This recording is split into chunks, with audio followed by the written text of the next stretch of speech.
Buenos días, mis hermanos. Vamos a volver a orar porque yo creo que el ambiente lo necesita. Vamos a volver a orar. Amante Padre, yo quiero unirme a mi hermano Néstor. En esa oración, él mencionó algo bien importante. Y es que habría desunión. Pero queremos, Señor, en esta hora que esta no sea esa iglesia. Queremos que sea una iglesia que se reconozca por estar unida. Que cuando la iglesia pise un lugar, que se pueda extrañar cuando esa iglesia se mueva hacia otro lugar. Queremos ser la iglesia del amor. Queremos ser reconocidos como verdaderos israelitas en los cuales no hay engaño. Bendícenos en esta hora y ayúdanos, Señor, a entender lo que tú nos traes hoy. En el nombre de Jesús. Amén. En el Salmo 46, 10, Dios nos dice que confiemos en Él, pues Él es todopoderoso. Y el libro La Educación de la Sierva de Dios, allí nos dice algo bien interesante. Inspirada en este versículo dice: contendemos con una fuerza que cautiva el cuerpo, mente y alma. Se está apoderando del mundo un afán nunca visto. En las diversiones, en la acumulación de dinero, en la lucha por el poder, hasta en la lucha por la existencia, hay una fuerza terrible que embarga el cuerpo, la mente y el alma. En medio de esta precipitación enloquecedora, Dios habla. Nos invita a apartarnos y tener comunión con Él. Él nos dice: estad quietos y conoced que yo soy Dios. Mis hermanos, me reúno un día en la línea de oración de la iglesia. ¿Cuántos se reúnen? 5 o 6 de la mañana creo que es, ¿no? Allí, 6 de la mañana. Nos reunimos en la línea y comparto unas fotos hermosas en esa línea. Unas fotos de un jardín decorado con flores naturales. Bien lindo aquello. Compartí como unas 8 fotos. A lo cual recibí un bombazo. A los hermanos no les gustó. Me dijeron que la línea no era para eso, que era una línea creada solamente para oración, que esas fotos tenían que ser removidas. Yo las removí, pero molesto. Porque yo decía: ¿cómo puede ser que una oración sea para traer solamente calamidades y no sea para disfrutar la belleza que Dios ha creado con su mano? Una línea que solamente para traer desgracia, se murió fulano, oren por fulano, pero no para deleitarnos en la hermosura que Dios creó, porque las flores son creaciones de Dios. Y me molesté. Ahora, ¿quién estaba en lo incorrecto? ¿Yo o los hermanos que protestaron? Esa pregunta me la empecé a hacer y me di cuenta que quien tenía el problema era yo, que no sabía lidiar con las situaciones de estas personas o de estos hermanos. Y saben, me vino a la mente una palabra: las emociones. Las emociones las experimentamos todos. Y a pesar de que las mujeres son más emocionales que los hombres, tenemos un vivo caso de un hombre que está pasando por un momento de emoción bien duro. Las emociones nos atacan a todos. Job 13:15 allí da una prueba donde dice: he aquí, aunque él me matare, en él esperaré. ¿Por qué Job pudo dar esta respuesta? ¿Será que se le ocurrió en ese momento? Job venía preparándose de antemano para que cuando llegara un momento de emoción fuerte, él pudiera soportarlo con un así dice Jehová. Él pudo, en medio de esa emoción dura que estaba viviendo, habiendo perdido a sus hijos, estando enfermo, teniendo una situación que ninguno hemos vivido, Job pudo decir: aunque él me matare, yo en él esperaré. Cuando estás viviendo ese momento duro de tu vida, ¿eres capaz de decir estas palabras o le reclamas a Dios? Antes de continuar, queremos que se quede bien claro en la mente qué son las emociones. Y yo buscando en la parte secular, busqué aquí y dice, las emociones son reacciones psicofisiológicas complejas que experimentamos en respuesta a estímulos internos o externos. Son una parte fundamental de la experiencia humana, incluyendo en nuestra percepción, comportamiento y relaciones sociales. ¿Qué son esas emociones? Las emociones son procesos complejos que involucran cambios en el cuerpo, en la mente y en el comportamiento. Implican reacciones fisiológicas, cambios en la frecuencia cardíaca, respiración, liberación de hormonas, entre otros. Experiencias subjetivas, sentimientos como alegría, tristeza, miedo, enojo, entre otros. Respuestas conductuales, expresiones faciales, gestos, movimientos corporales. ¿Para qué sirven las emociones? Las emociones tienen funciones importantes para la supervivencia y el bienestar. Adaptación. Nos preparan para enfrentar situaciones desafiantes o gratificantes. Esta semana conversaba con mi hijo que el miedo muchas veces es bueno porque nos ayuda a mantenernos alerta ante un peligro. Comunicación. Nos permite expresar nuestros sentimientos y necesidades a los demás. Motivación. Nos impulsa a actuar buscando metas y satisfacciones.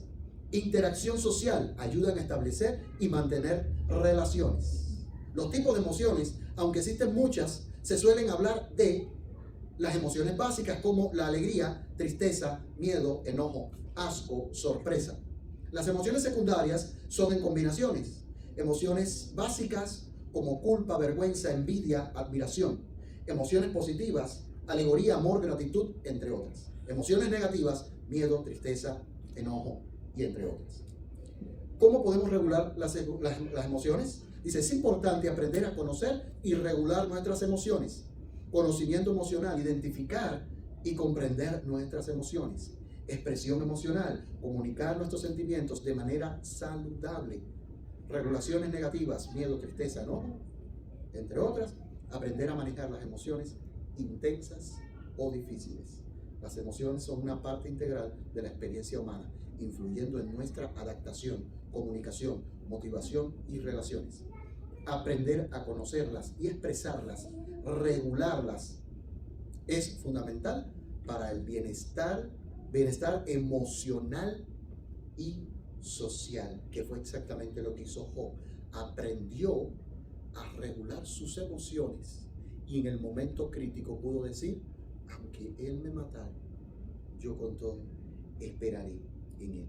Ahora bien, después de yo haber salido molesto de esa línea, porque habían rechazado mis fotos, dice aquí, cuando alguien te juzga, y estuvimos hablándolo hace un ratico, no lo hace desde el cielo, sino desde su propio aviso. Lo hace con aire de autoridad, pero no porque te conozca, sino porque se proyecta en ti. En realidad, no está describiendo quién eres tú, sino está confesando sin saberlo quién es él. Te acusa de ladrón, porque en tu lugar, si estaría, él robaría. Te acusa de querer llamar la atención, porque si tuviera tu espacio, gritaría su nombre desde todos los tejados. Te acusa de hereje, porque nunca se atrevió a decir en voz alta sus propias conclusiones que podrían desafiar veneradas tradiciones. Y ahora ve en ti la valentía que él enterró gracias a sus miedos. Te acusa de infiel a Dios, porque confunde su lealtad a una institución con fidelidad a lo divino y teme que tu libertad lo desnude y revele su cobardía. Es por eso que la Escritura sabia y compasiva nos advierte, no juzguen, no porque el juicio no importa, sino porque cuando lo hacemos revelamos la mancha que llevamos escondida en el alma. El juicio que hacemos no nos eleva sobre otros, más bien delata quiénes somos. El avaro desprecia al borracho, no porque aborrezca el vino, sino porque él también sueña con embriagarse. Pero su Dios no le permite gastar su dinero en alguna costumbre que lo llevará a la quiebra. Critica lo que en concreto envidia. Su moral no nace de la virtud, sino del miedo a quedarse en miseria. Así que la próxima vez que alguien te apunte con el dedo, no te derrumbes. Míralo con compasión, porque sin saberlo te está mostrando el espejo donde lucha con sus propias sombras. Y si alguna vez te descubres tú mismo juzgando a alguien, detente y mira hacia adentro. Recuerda que tu juicio es el síntoma de algo que todavía no has sanado dentro de tu corazón. En vez de señalar, extiende tu mano. En vez de condenar, comprende. Porque solo el amor tiene el poder de transformar lo que el juicio intenta destruir. Si eres discípulo de Cristo, no devuelvas juicio por juicio, porque quien ha juzgado injustamente y aún así elige amar, ha descubierto un amor que no depende del trato que recibe, sino de la fuente que lo habita. Tremenda carta. Después de yo escuchar esta carta o de leerla, quedé desarmado y dije, tengo que trabajar en mis emociones. A partir de ahí empecé mi trabajo a que cada vez que recibía un maltrato, una mala mirada, decidí poner en práctica esto. Esta persona no actúa así porque quiere atacarme, sino sabrá Dios qué está viviendo en su vida. Y decidí ponerme a orar. Pero no crean que es fácil. Una vez había recibido un maltrato en el trabajo, creo que ya lo conté. Había recibido un maltrato en el trabajo y yo digo, cuando llegue a la casa no le voy a dar esa incomodidad que tengo a mi esposa. Y decidí aprenderme un poema bonito de amor. Y dije, cuando llegue a la casa se lo voy a decir y voy a darle alegría a que ella reciba lo que yo no pude recibir en mi trabajo. Cuando llego y le estoy dando el poema, muchachos, no me lanzó un cardero porque no. ¿Y qué estaba pasando? Ella también había tenido un día difícil. Por el momento nos incomodamos, pero después entendimos que muchas veces con las personas que lidiamos también están atravesando momentos difíciles. No hemos de absorbernos en el estudio de nuestras emociones. No es prudente que nos miremos a nosotros mismos y que estudiemos nuestras emociones. Si lo hacemos, el enemigo nos presentará dificultades y tentaciones que debiliten la fe y aniquilen el valor.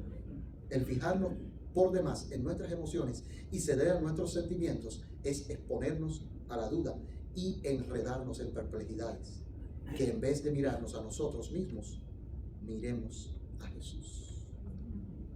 ¿Quién fue nuestro ejemplo de emociones? De lidiar con las emociones. Cristo. Muchos que no profesan amar a Dios controlan su espíritu hasta cierto punto sin la ayuda de la gracia especial de Dios. Ejercen autocontrol. Esto en verdad es una reprensión para los que saben que de Dios pueden obtener fuerza y gracia. Sin embargo, no manifiestan la gracia del Espíritu. A veces nos controlamos por nosotros mismos, pero llega un momento límite en que no podemos más y explotamos. ¿Por qué? Porque no terminamos en la fuente, que es Cristo Jesús. Se acerca un momento donde nuestra paciencia va a ser agotada. Se acerca un momento en donde nosotros vamos a tener que decidir y están implicadas nuestras emociones. Saben, hay un himno que cantamos mucho y es: he decidido seguir a Cristo. He decidido seguir a Cristo. ¿Saben la historia de ese himno? Había un indio jefe de la tribu, para los que no la saben, que fue quien creó este himno.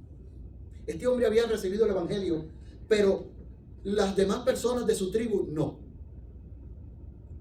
No recuerdo bien si habían sido otras personas que lo habían agarrado. La cuestión era que era contra su fe que estaba siendo amenazada su vida.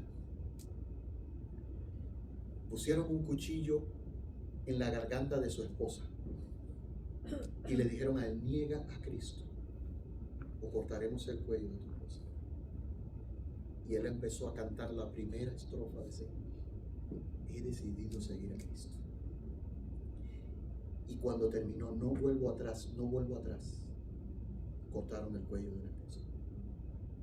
Pusieron el cuchillo en la garganta del hijo mayor y le dijeron: niega a Dios o este será el próximo. Y él continuó con la segunda estrofa: la vida antigua ya he dejado. Y cuando terminó de decir no vuelvo atrás, no vuelvo atrás, cortaron la garganta de su hijo. Pusieron el cuchillo en la garganta de aquel menor que quedaba. ¿Vas a seguir?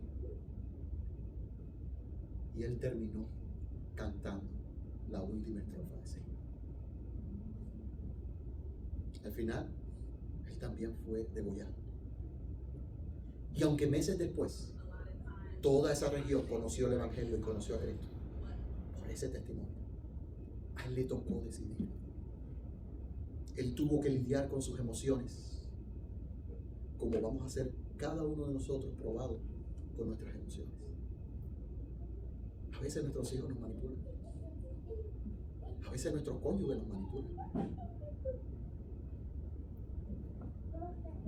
Debemos de saber lidiar con nuestras emociones. ¿Cómo estamos lidiando con nuestras emociones? Las emociones han de ser controladas por la voluntad. Lo que os corresponde es volcar vuestra voluntad en el banco de Cristo. Cuando la entregáis, vuestra voluntad, a Él, Él inmediatamente toma posesión de vosotros y obra en vosotros para que hagáis su deseo. Entonces vuestra naturaleza queda sometida a su espíritu. Por eso Pablo, cuando le iban a cortar la cabeza al otro día, él estaba durmiendo tranquilamente. No estaba preocupado. Sabía que había ganado la buena batalla, que había terminado su carrera y que le tocaba descansar. Un hombre que estaba sereno en el momento de su muerte, porque supo manejar sus emociones. En el Espíritu, su secreto, siempre a cada párrafo, cada versículo, él termina diciendo: pero gracias doy a Jesucristo. No era él ya, era Cristo quien estaba en su lugar. La agonía de Cristo no cesó. Estamos en el Monte Calvario ahora, mis hermanos. Pero le abandonaron su depresión y desaliento. Jesús vivió un momento crítico. Había ido varias veces a ver si sus discípulos estaban orando por él, y los encontraba durmiendo. Aquellos donde él esperaba sentir apoyo, los habían abandonado desde ese preciso momento. Pero él se agarró fuerte del Padre. Él se asió fuerte del Espíritu y pudo vencer esa prueba.